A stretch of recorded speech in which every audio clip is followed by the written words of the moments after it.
Hello viewers, I Susan Sahu, teacher in social studies. Welcome you all to class 9 history chapter number 3. We are continuing Nazism and the rise of Hitler. This is part 5 or last part of this chapter. So let us start this portion. First आज हम बात करेंगे कि Germany में जैसे Hitler power को आया, वो एक डिक्टेटरशिप फॉर्म ऑफ गवर्नमेंट शुरू किया, जो कि उनका मतलब यही ये चाहता था। उनका ये मोटो था, ये मकसद था कि मैं जर्मनी के साथ पूरा वर्ल्ड को रूल करूँगा और Germany will be the zenith of all power. तो इसमें यूथ लोगों को सबसे वो फोकस किया, यूथ इन नाजी जर्मनी। तो पहला पॉइंट में बताया गया है, Hitler was fanatically interested in the youth of the country. हमेशा वो जर्मनी का यूथ के ऊपर ही भरोसा करते थे, फोकस करते थे और कैसे ज़्यादा से ज़्यादा ट्रेंड सोल्जर उनके आर्मी में आके पार्टिसिपेट करें वो चाहते थे। Number 2, he felt that a strong Nazi society could be established only by teaching children Nazi ideology. Nazi ideology क्या होता था कि देश को जो ज़रूरत है वो सिर्फ आपको करना है, आपका इंडिविजुअल डेवलपमेंट को छोड़ के देश के बारे में सोचना है। जर्मनी के प्रति जो इंसल्ट किया गया है फर्स्ट वर्ल्ड वॉर के बाद, जो अलाइड पावर्स ने ये सब टैक्सेस लिए, पॉपुलेशन को मार दिए, उनका हिस्सा ले लिए, कोल माइनिंग एरिया ले लिए, ये सारे चीज़ का बदला लेने के लिए उनका नाजी आइडियोलॉजी था। Number 3, the required to control over the child both inside and outside school. जो बच्चे होते थे जर्मनी में, जो पैदा होते थे, सारे बच्चों को पूरा बचपन से नाजी आइडियोलॉजी उनको समझाया जाता था। Number 4, youth organisations were made responsible for educating German youth in the spirit of national socialism. देश के प्रति कैसे प्यार जताया जाए, देश के प्रति कैसे प्यार बढ़ाया जाए, नेशनलिज्म फीलिंग लाया जाए, ये हमेशा चाहते थे। और जो ऑर्गेनाइजेशंस होता था, यूथ ऑर्गेनाइजेशंस जो ग्रुप्स होता था, उनका रेस्पॉन्सिबिलिटी था। एज के अनुसार उनका डिवीजन होता था। जैसे कि जब 10 साल हो जाता था तो उनको एक ऑर्गेनाइजेशन में अलॉट किया जाता था, जिसको कहते हैं जोंगवॉक। जोंगवॉक जो होता था 10 ईयर्स चिल्ड्रन। जब वो 14 ईयर्स हो जाते थे, at age 14, all batch had to join the Nazi youth organisation. एक नाजी यूथ ऑर्गेनाइजेशन होता था, उधर जाके ज्वाइन करते थे। हिटलर यूथ जो होता था, जो टैलेंटेड, जो कि worship war, glorify aggression and violence, condemn democracy and head Jews, communist and gypsies, ऐसे वाले बच्चों का मन में सौंप दिया जाता था। नेक्स्ट नंबर 7 पॉइंट में, all those categorised as undesirable. Undesirable लोगों को कैसे इन्फीरियर फील मतलब ट्रीटमेंट दिया जाएगा, उनको बैडली ट्रीट किया जाएगा, उनको डेवलपमेंट के बारे में ध्यान नहीं दिया जाएगा, हमेशा टर्चर किया जाएगा, वो ऐसे चाहते थे। क्योंकि पहले से हम पढ़े थे डिजायरेबल एंड अनडिजायरेबल। तो उसमें लास्ट पॉइंट जो है, 8th नंबर पॉइंट जो है, अर्थ इज 14 के बाद जो 18 हो जाते थे, जब 18 साल हो जाते थे बच्चे, they had to serve in armed forces. जो आर्म्ड फोर्सेस होता था जर्मनी का, जो आर्मी होता था, जो सोल्जर्स होता था, उधर उनको सर्व करना पड़ता था और ज्वाइन करना पड़ता था नाजी ऑर्गेनाइजेशन में ज्वाइन करके। तो अलग अलग ईयर्स में, अलग अलग एजेस में बच्चों लोगों को रखा जाता था। फाइन, आगे बढ़ते हैं। What happened in schools under Nazism. Germany में जो स्कूल्स होता था नाजीजिम का रूल के समय में, उनका हालत कैसा था, स्कूल का हालत। जो गुड जर्मन्स थे चिल्ड्रन, उनको एक प्रोसेस ऑफ नाजी स्कूलिंग में उनको अच्छा से ट्रीटमेंट दिया जाता था। स्कूल्स टेक्स्ट बुक्स जो होता था, पहले उसको निकाला दिया गया, रीराइट किया गया। जितना सारे किताब था, सारे किताब का रीराइट, मतलब टोटल कोर्सेस चेंज। नाजी लोग जैसे चाहते थे, नाजी पार्टी जैसे चाहता था, वैसा ही किताब बनाया गया। Racial science was introduced to justify Nazi ideas of race. Nazi idea को बढ़ावा देने के लिए सब किताबें लिखा गया। Stereotypes about Jews were popularised even though math classes में भी ज्यूज को कैसे हेट करना है वैसे पढ़ाया जाता था। Children were taught to be loyal and submissive, hate Jews and worship Hitler.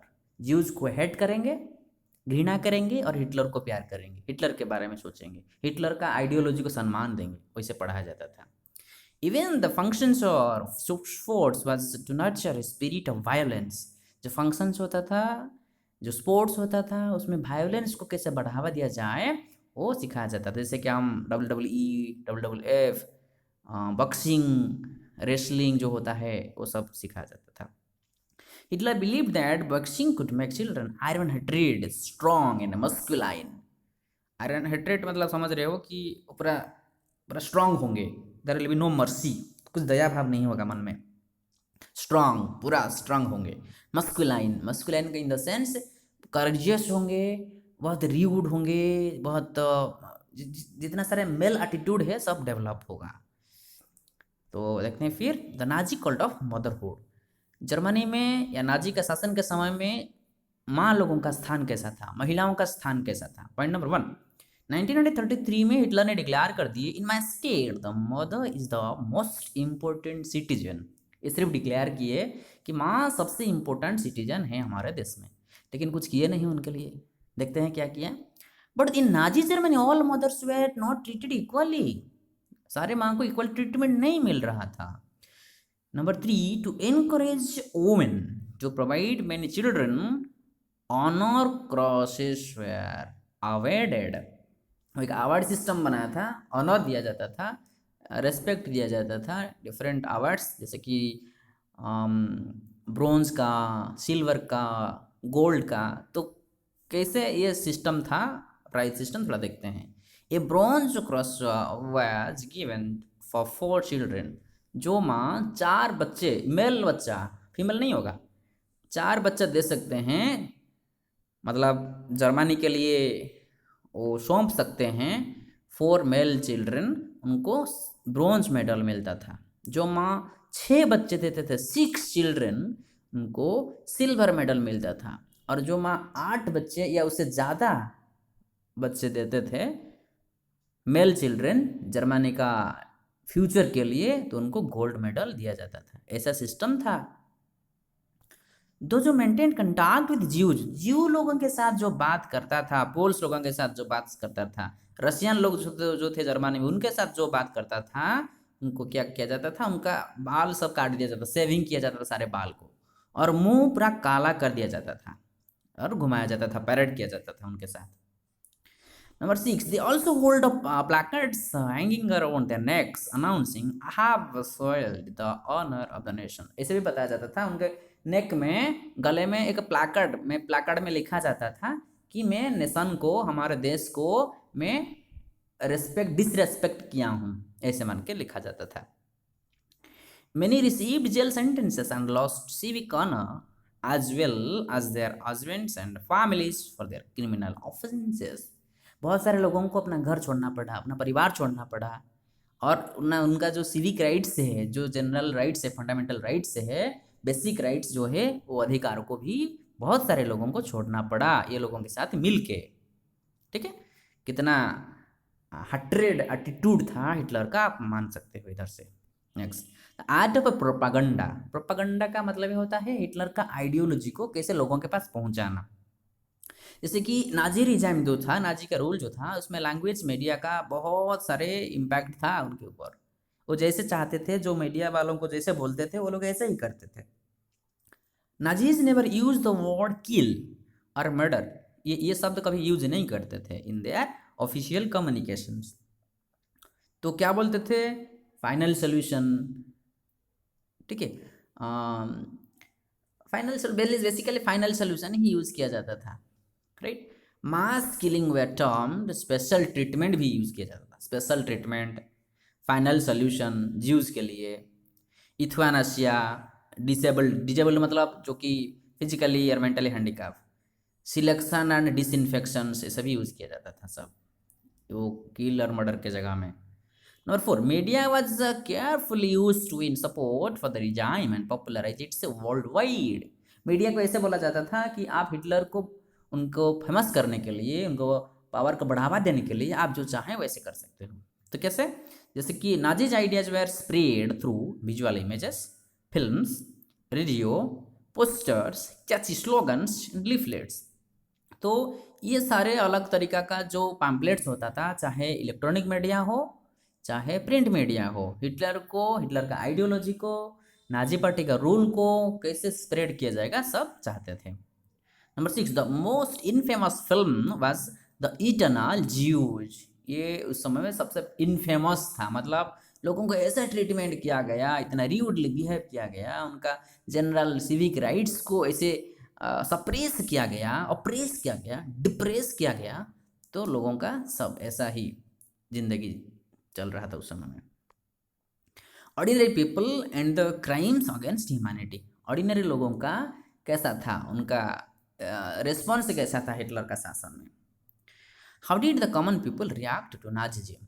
नाजीजिम को कैसे वो एक्सेप्ट कर रहे थे या रिजेक्ट कर रहे थे, थोड़ा देखते हैं।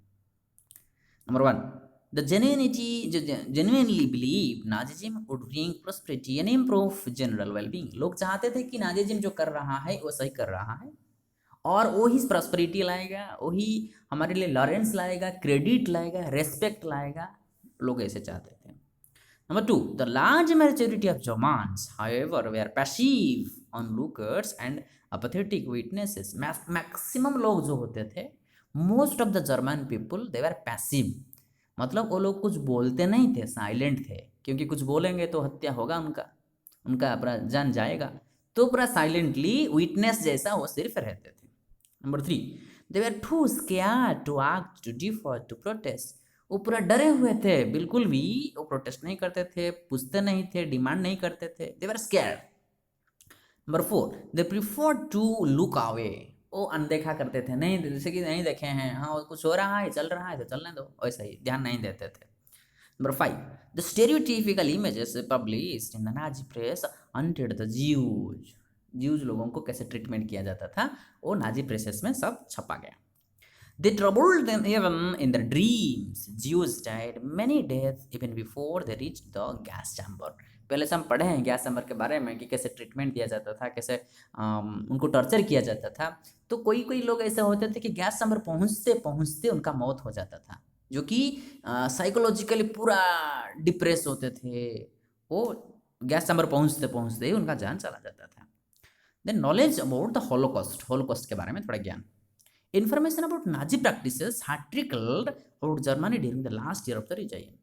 जर्मनी का जो last part of the Hitler's rule, ये धीरे धीरे धीरे धीरे पूरा हम कहेंगे कि स्प्रेड होने लगा, लोगों को वो जानकारी मिलने लगा।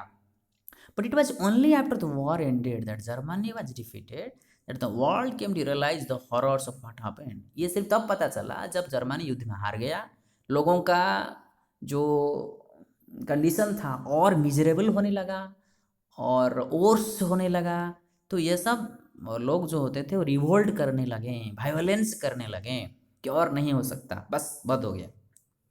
नंबर 3 पॉइंट में, the Jews wanted the world to remember the atrocities and sufferings they had endured during the Nazi killing operations, also called the Holocaust. ये जो ज्यूज लोगों को विदाउट मर्सी जैसे मारा जाता था, ये प्रोसेस जो है उसको बोला जाता था हॉलोकॉस्ट। और ज्यूज लोग भी ऐसे चाहते थे कि नहीं, तो टोटल वर्ल्ड को, पूरा दुनिया को ये जानकारी होना चाहिए। Yet the history and the memory of the Holocaust live on in memoirs, fiction, documentaries, poetry, memorials, museums, and in many parts of the world today. ये नाजी लोगों का जो ट्रीटमेंट ज्यूज के प्रति, ये आजकल इतने सारे फॉर्म में अवेलेबल है। इसके लिए मेमोर्स है, फिक्शन है, डॉक्यूमेंटरीज है, पोएट्री है, बहुत सारे म्यूजियम में भी रखा गया है, जो उनका फोटो है, कुछ डॉक्यूमेंटरीज है, सब रखा गया है as the form of proof that Nazi लोग ऐसे ट्रीटमेंट कर रहे थे ज्यूज को। ये एक बोर्ड आपको दिखाई दे रहा है, डेनमार्क का जो लोग ज्यूज सब रहते थे जर्मनी में, डेनमार्क सरकार ने क्या किया, ऐसे सब बोट्स भेजा कुछ ज्यूज को। Denmark secretly rescued their Jews from Germany. Germany में जो ज्यूज रहते थे सीक्रेटली उनको रेस्क्यू कर लिया, बचा लिया। This is one of the boats used for the purpose. ये एक ऐसा बोट पिक्चर है जो कि उस पर्पस के लिए यूज होता था। So dear viewers, this is all about this chapter, Nazism and the Rise of Hitler. This chapter is over here. So thank you all for watching this. I hope all of you understood it. Okay, thank you all.